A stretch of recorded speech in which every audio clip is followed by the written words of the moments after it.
Hey, it's Friday, July 8th, 2022, and here's what's shaking at the Almond Alliance. I'm Aubrey Bettencourt, your president and CEO at the Almond Alliance, the voice for the almond community in California, Washington, and beyond. And I'm coming to you live from Mobile Command. If you see the shining, I won't say speeding, white SUV driving around, it's probably me. We've been on the road this week, out with our tremendous grower meetings again. We're at that time of year. I want to say thanks to Harris Wolf, great member of ours. It was great being out with them today. We also were, predominantly there talking supply chain, and of course the big announcement today, the NASS objective estimates on the 2022 crop. We're looking at a $2.6 billion crop, which compared to the subjective estimates earlier in the year was 2.8. This is generally everybody's feeling pretty good. That's about where I put it. So I placed my bets on 2.6, collected. Hope you did too.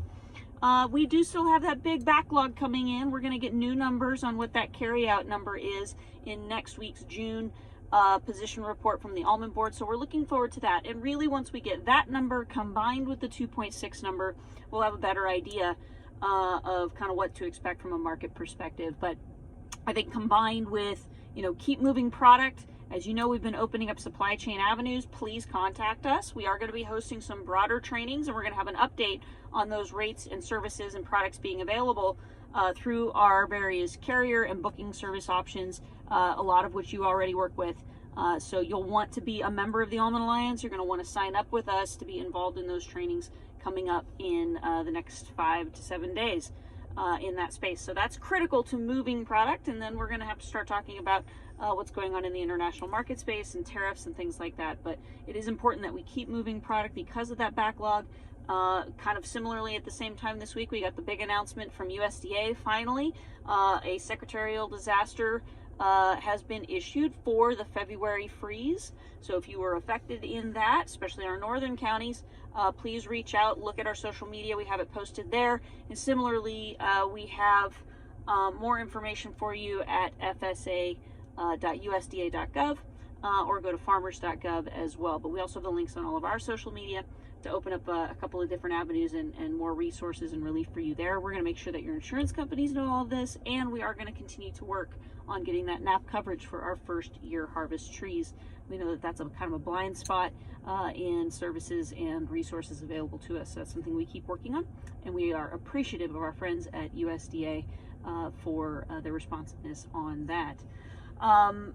Gosh, what else we've been up to? We've been working on those things. We've been dealing with some issues with DPR, dealing with comments there. But those are really the big highlights for this week. Next week, again, it's going to be about shipping, that position report. We continue to work on water. We're going to have some major announcements on water coming in the next few days. Look, it's tough out there, and it's time we look for resources. And that's what we're doing, and we're starting to ask the tough questions with some of our folks in the water community and the decision-making part of this, which is what happens when it rains. And those are going to be some key questions, things that we want to make sure we're working with you on as well.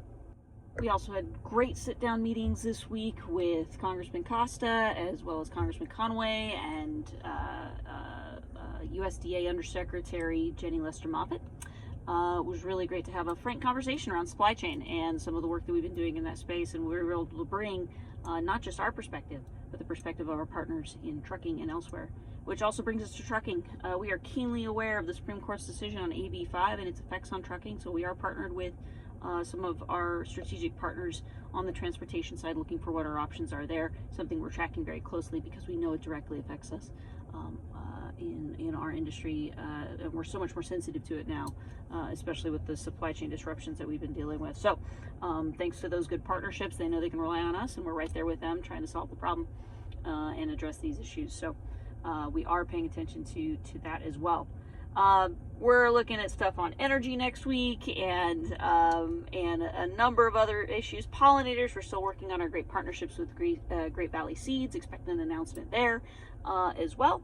And we're gangbusters in the summertime. We're looking forward to it, just as you are. So those are the big announcements this week. We hope that you had a great and safe Independence Day weekend.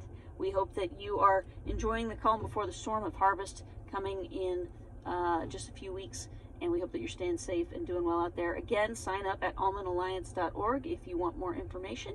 Become a member today. We are in membership renewals, so be looking for those envelopes, and if you're interested in becoming a new member, reach out as soon as you can. almondalliance.org. Thanks again. Have a good week.